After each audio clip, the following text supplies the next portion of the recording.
Okay, in this video today, we're going to take a chuck roast and we are going to make some Mexican beef for some tacos. So you want to get a pan piping hot with some olive oil, and while that is getting hot, you want to make sure that you season your chuck roast with some salt.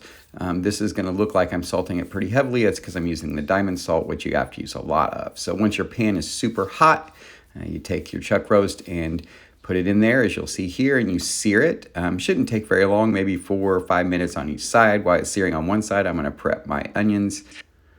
I'm also going to be prepping the garlic that you'll see here. I'm not going to actually slice the garlic. I'm just going to peel it, crush it, and it's just going to go right into the pot and provide its flavor there. So the garlic is all crushed and ready to roll.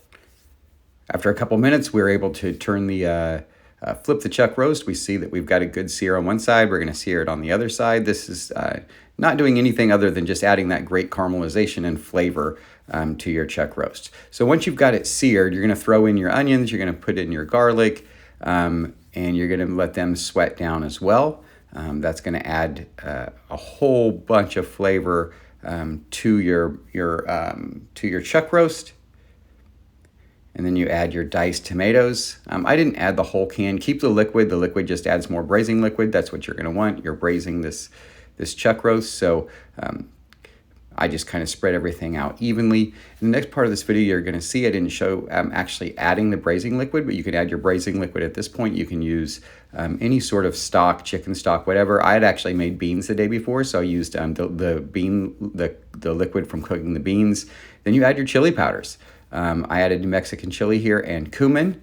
And so you see here, everything has gone into the pot. It's stirred. I decided I needed a little bit more water, so I added water to it. And then from there, you just let this thing go and you let it simmer and cook. It's going to go on low heat, just right at simmer. And it's going to go until the meat actually pulls apart. And when you see here, it's going to be, this one shows about 205. It wasn't quite done yet. I actually let it go longer until the meat was falling apart. That's really what you want.